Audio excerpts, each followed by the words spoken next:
Hello students, आप सभी का स्वागत है हमारे यूट्यूब चैनल स्टडी हब पर। और आज हम आपको पढ़ाने वाले हैं टाइप्स ऑफ वेक्टर। इससे पहले के लेक्चर में हमने आपको वेक्टर का इंट्रोडक्शन दे दिया था कि एक वेक्टर को किस तरीके से रिप्रेजेंट किया जाता है, वेक्टर क्या होता है, स्केलर क्या होता है। आज हम बात करने वाले हैं कि टाइप्स ऑफ वेक्टर, वेक्टर कितने प्रकार के होते हैं। तो चलिए स्टार्ट करते हैं आज का लेक्चर। सबसे फर्स्ट हम देखते हैं, सबसे फर्स्ट जो आपका वेक्टर है वो है लाइक वेक्टर। तो देखते हैं लाइक वेक्टर क्या होता है।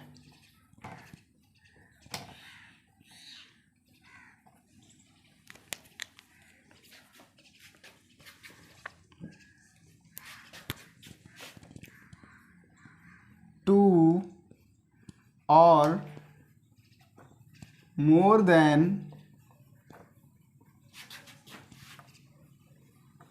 two vectors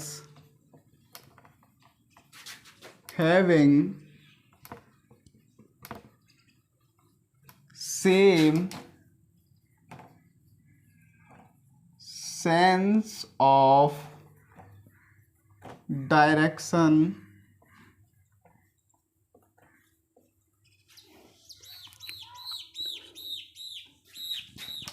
are called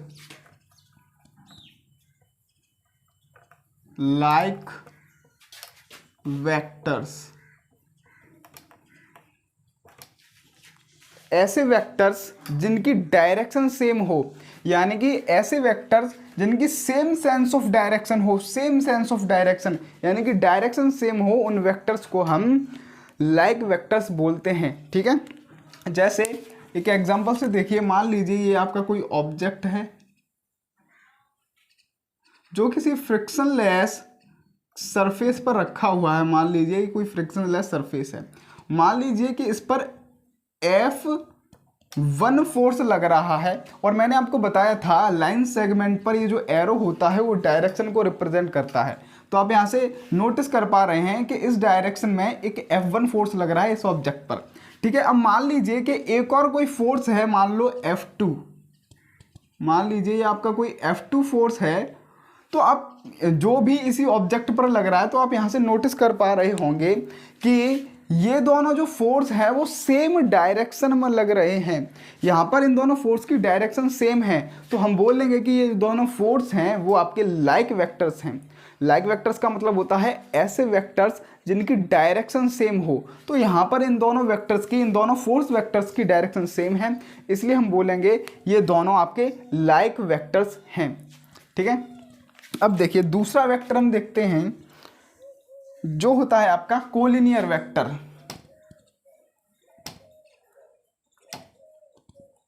collinear vector और पैरेलल वेक्टर।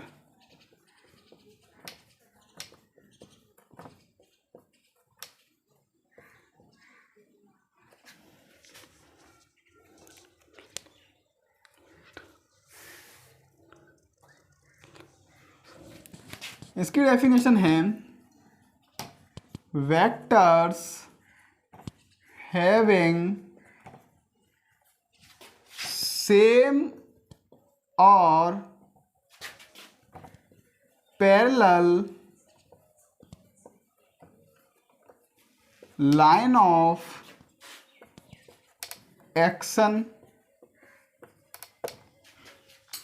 ऐसे वेक्टर्स जिनकी लाइन ऑफ एक्शन या तो सेम होती है या पैरेलल होती है, तो उन वेक्टर्स को हम कोलिनियर वेक्टर या पैरेलल वेक्टर बोलते हैं। जैसे कि देखिए लाइन ऑफ एक्शन क्या होती है इसको समझिए। मान लीजिए ये कोई आपका वेक्टर है, मान लो ये आपका कोई ए वेक्टर है, तो ये जो लाइन है, ये जो डॉटेड में जो लाइन बना रहा हूँ, ये जो लाइन है, ये लाइन इस ए वेक्टर की लाइन ऑफ एक्शन कहलाएगी। या मैं ये बोल सकता हूँ कि ये जो लाइन है अनलिमिटेड लाइन, ये इस ए वेक्टर की सपोर्ट है, या मैं ये बोल सकता हूँ कि लाइन ऑफ एक्शन है। ठीक है, तो ये हमारा ए वेक्टर है इसी लाइन पर, और मान लीजिए कि एक वेक्टर हमारा इसी लाइन पर बी है। ठीक है, तो आप यहाँ से नोटिस कर पा रहे होंगे कि वेक्टर ए और वेक्टर बी की लाइन ऑफ एक्शन सेम है, यानी कि ये दोनों वेक्टर एक ही लाइन पर हैं, इन दोनों की सपोर्ट सेम है। तो जब दो वेक्टर्स की लाइन ऑफ एक्शन या सपोर्ट सेम होती है तो हम बोलते हैं कि वो दोनों वेक्टर्स आपके कोलिनियर वेक्टर हैं। ठीक है, तो यहाँ पर ए वेक्टर और बी वेक्टर आपके कोलिनियर वेक्टर हैं। अब आप बोलोगे सर पैरेलल वेक्टर तो वो होते हैं जो एक दूसरे के पैरेलल हों, तो हम पैरेलल वेक्टर को कोलिनियर वेक्टर बोल सकते हैं क्या? भाई बिल्कुल बोल सकते हैं। देखिए कैसे, मान लीजिए कि ये हमारा कोई सी वेक्टर है, तो देखिए ए वेक्टर और सी वेक्टर जो हैं आपके पैरेलल हैं। ठीक है, और हम एक वेक्टर की प्रॉपर्टी पढ़ते हैं कि अगर हम वेक्टर को उसके पैरेलल में डिस्प्लेस कर दें, पैरेलल में उसको शिफ्ट कर दें, तो वेक्टर में कोई भी चेंज नहीं होता है। जैसे कि अगर मैं इसी वेक्टर सी को इसी के पैरेलल में डिस्प्लेस करके मान लो अगर यहाँ पर ले आऊँ, तो आप नोटिस कर सकते हैं कि इस वेक्टर में कोई भी चेंज नहीं हुआ, यानी यहाँ पर आने पर भी ये वेक्टर सी ही रहा। तो आप नोटिस कर सकते हैं कि ए vector, B vector, C vector, ये तीनों वेक्टर एक ही लाइन पर हैं। तो मैं बोल सकता हूँ कि ये तीनों वेक्टर आपके कोलिनियर वेक्टर हैं। तो आपको ये समझ में आया होगा कि पैरेलल वेक्टर को हम कोलिनियर वेक्टर क्यों बोल सकते हैं, क्योंकि वेक्टर की एक प्रॉपर्टी होती है कि जब आप उसको पैरेलल शिफ्ट करोगे, उसके मैग्नीट्यूड को कांस्टेंट रखते हुए, तो उस वेक्टर में कोई भी परिवर्तन नहीं होगा, वो वेक्टर आपका सेम रहेगा। जैसे कि यहाँ पर इन दोनों का मैग्नीट्यूड भी सेम है और डायरेक्शन भी सेम है, इसलिए मैं बोल सकता हूँ कि जब मैंने सी वेक्टर को पैरेलल शिफ्ट किया तो वेक्टर सी में कोई भी चेंज नहीं हुआ, ये वेक्टर यों का यों यहाँ पर आ गया। ठीक है, तो वेक्टर्स कोलिनियर वेक्टर्स आपके क्या होते हैं? वेक्टर्स हैविंग सेम और पैरेलल लाइन ऑफ एक्शन। यहाँ पर इनकी लाइन ऑफ एक्शन सेम है, तो ये आपके कोलिनियर वेक्टर हैं। वेक्टर सी और वेक्टर ए आपके पैरेलल वेक्टर थे, लेकिन मैं इसको कोलिनियर वेक्टर भी बोल सकता हूं, क्योंकि मैं इसको इसके पैरेलल में शिफ्ट कर दूंगा, जिसके बाद इन दोनों की लाइन ऑफ एक्शन सेम हो जाएगी। ठीक है,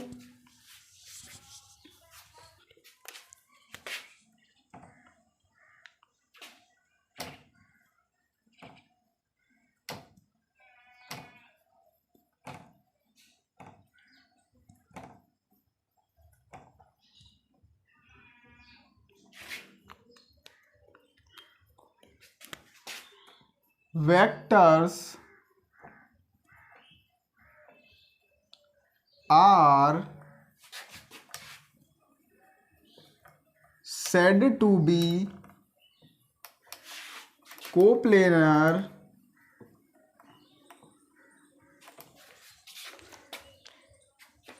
if they lie in the same plane. तो आपको वैसे तो नाम से भी समझ में आ रहा होगा, ऐसे दो वेक्टर जो एक ही प्लेन में लाई करते हैं, जो एक ही प्लेन में हो, उन वेक्टर्स को हम कोप्लेनर वेक्टर बोलते हैं। जैसे कि मान लीजिए, ये दोनों मार्कर को आप एक वेक्टर समझ लीजिए, तो आप यहाँ से नोटिस कीजिए कि ये दोनों वेक्टर हैं। अगर मैं इस व्हाइट बोर्ड के सरफेस को एक प्लेन मान करके चलूँ, तो ये दोनों वेक्टर एक ही प्लेन में हैं। तो उस सिचुएशन में मैं ये बोलूँगा कि ये दोनों वेक्टर आपके कोप्लेनर वेक्टर हैं। ठीक है भाई, और आपको नेक्स्ट पॉइंट ये ध्यान रखना है कि दो वेक्टर्स हमेशा कोप्लेनर होते हैं, यानी वो किसी ना किसी प्लेन में ज़रूर दोनों लाई करेंगे, यानी वो हमेशा कोप्लेनर होंगे। लेकिन थ्री वेक्टर हमेशा कोप्लेनर हो ये ज़रूरी नहीं है। जैसे कि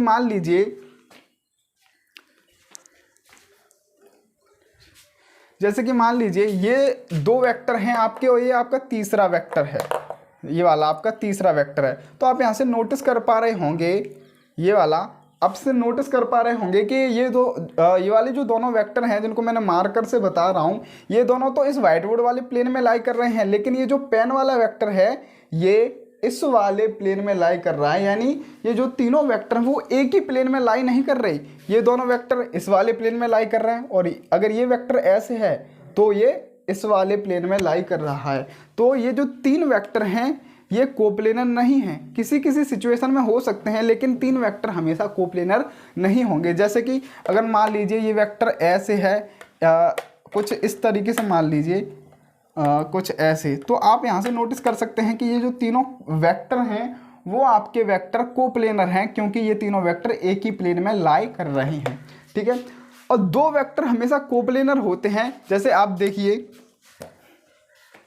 जैसे कि ये दोनों वेक्टर अभी कोप्लेनर हैं। ठीक है, अब देखिए मैं आपसे पूछूं कि अब आप बोलोगे कि सर ये दोनों वेक्टर तो कोप्लेनर रहे ही नहीं, लेकिन भाई ये कोप्लेनर हैं। ये इस प्लेन में कोप्लेनर नहीं है, लेकिन ये जो व्हाइट बोर्ड वाला प्लेन है इस प्लेन में कोप्लेनर नहीं है। लेकिन अगर मैं इस वाले प्लेन की बात करूं, समझ पा रहे हो, इस वाले प्लेन की बात करूं, जैसे कि आप देखिए जैसे मैं इस वाले प्लेन की बात करूं तो इस प्लेन में ये कोप्लेनर रहेंगे। ठीक है, इस प्लेन में ये कोप्लेनर रहेंगे क्योंकि ये एक ही प्लेन में लाई करेंगे। ठीक है,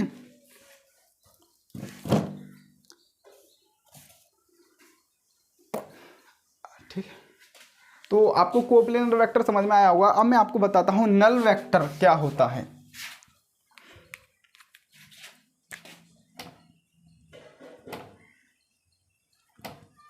नल और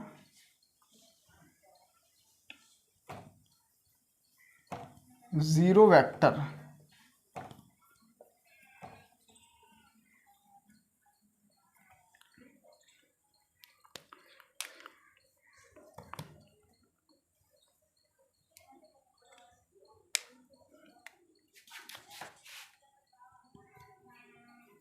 vectors having zero magnitude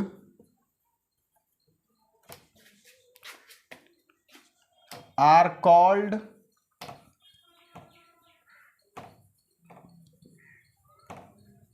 zero vector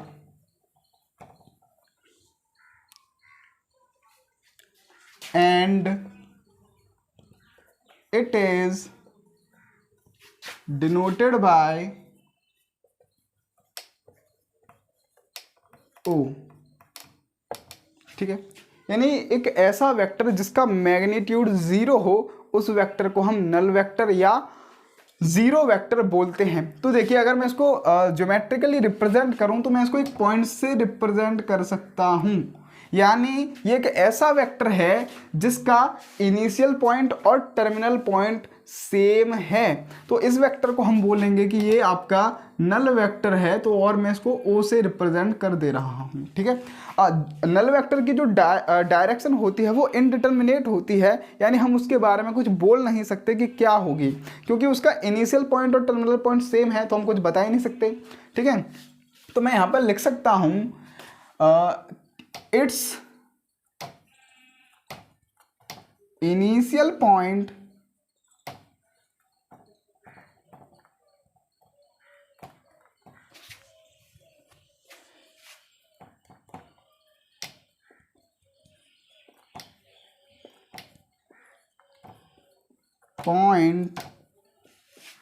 and terminal point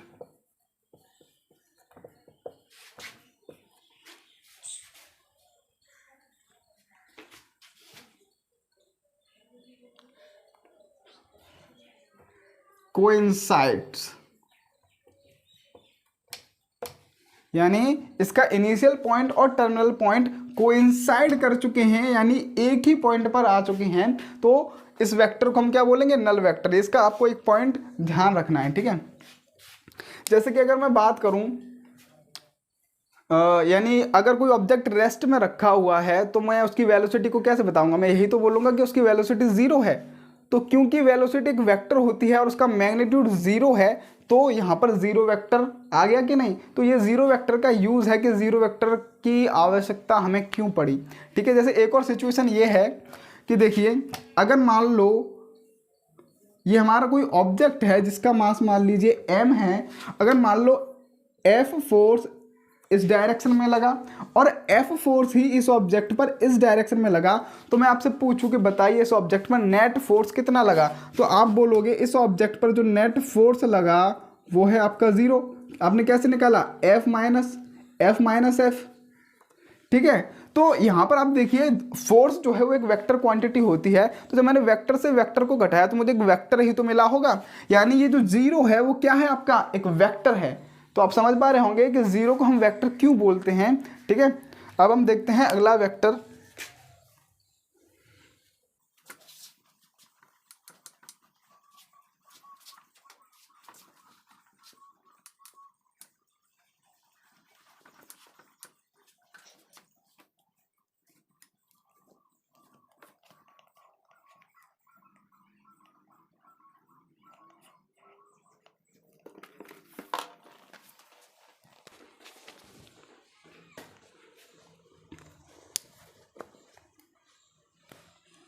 unit vector.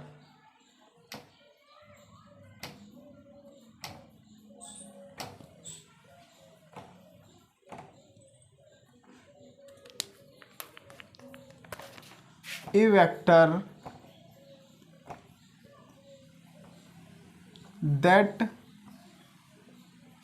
has a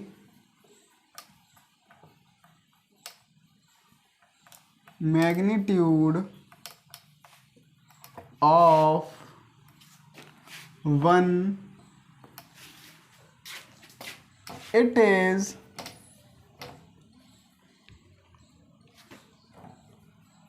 used to specify the direction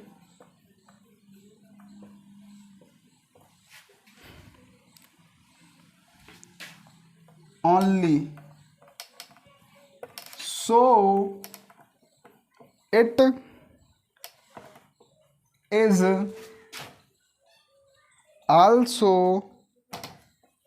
known as direction vector।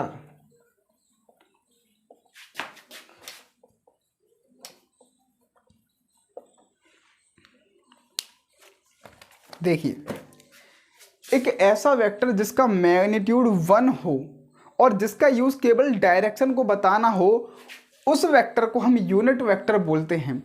क्योंकि यूनिट वेक्टर का यूज डायरेक्शन बताने के लिए होता है, इसीलिए हम इस वेक्टर को डायरेक्शन वेक्टर भी बोलते हैं। अब देखिए, एक वेक्टर को यानी जो आपका यूनिट वेक्टर है उसको किस तरीके से रिप्रेजेंट किया जाता है ये समझिए। एक यूनिट वेक्टर को हम क्वांटिटी के ऊपर कैप लगा करके रिप्रेजेंट करते हैं। जैसे कि मान लीजिए हमारा फोर्स है, हम जानते हैं फोर्स एक वेक्टर क्वांटिटी है, लेकिन अगर मुझे यूनिट वेक्टर मैं रिप्रेजेंट करना है तो मैं क्या करूंगा, मैं इसके ऊपर सिंपल सा एक कैप लगा दूंगा। इसका मतलब है कि इसका जो मैग्नीट्यूड है, यानी इस फोर्स का जो मैग्नीट्यूड है वो 1 है। क्यों? क्योंकि ये एक यूनिट वेक्टर है। यूनिट वेक्टर का मतलब क्या है, जिसका मैग्नीट्यूड 1 हो और जिसका यूज केवल डायरेक्शन बताने के लिए किया जाता है, उस वेक्टर को हम यूनिट वेक्टर बोलते हैं। ठीक है, जैसे मैं यहाँ पे लिख दे रहा हूं,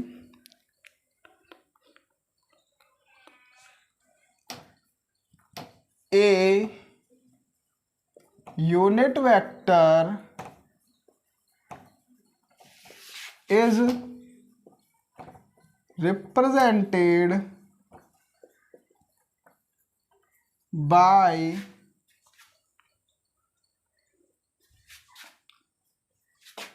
putting a cap over the quantity। Cap आपका कुछ कैसा होता है, इसको देख लीजिए, मैं यहाँ पर कोष्टक में बना दे रहा हूँ कुछ ऐसा, ओवर दी क्वांटिटी। तो समझ में आया। अब मान लीजिए, जैसे मैं आपको समझाऊं, जैसे मान लीजिए 2 है, अगर मुझे 1 चाहिए तो मैं क्या करूं, 2 में 2 का डिवाइड दे दूं तो मुझे क्या मिल जाएगा, 1। ठीक है, तो वैसे ही अगर हमसे कहा जाए कि हमारे पास कोई वेक्टर है तो उसका यूनिट वेक्टर बताइए, तो हम क्या करेंगे भाई, अगर सेम किसी नंबर में उसी नंबर से मैं डिवाइड दे दूं तो मुझे 1 मिल जाएगा कि नहीं। तो मैं वही करूंगा कि अगर मुझे किसी भी क्वांटिटी का यूनिट वेक्टर चाहिएगा तो मैं उस क्वांटिटी में उसके मैग्नीट्यूड से डिवाइड दे दूंगा, जिसके कारण वो एक यूनिट वेक्टर बन जाएगा, यानी कि उसका मैग्नीट्यूड 1 हो जाएगा। जैसे देखिए,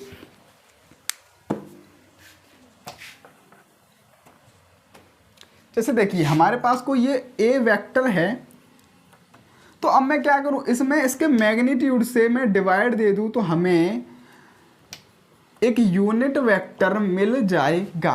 समझ में आया? सीधी सी बात है, अगर ए वेक्टर आपका 2 है तो 2 में 2 से भाग दूंगा तो 2 भागित 2 यानी 2 डिवाइड्स 2 कितना हो जाएगा, 1 हो जाएगा कि नहीं। तो यानी एक यूनिट वेक्टर बन जाएगा। तो आप यहाँ से समझ सकते हैं, ये आपको फॉर्मूला ध्यान रखना है।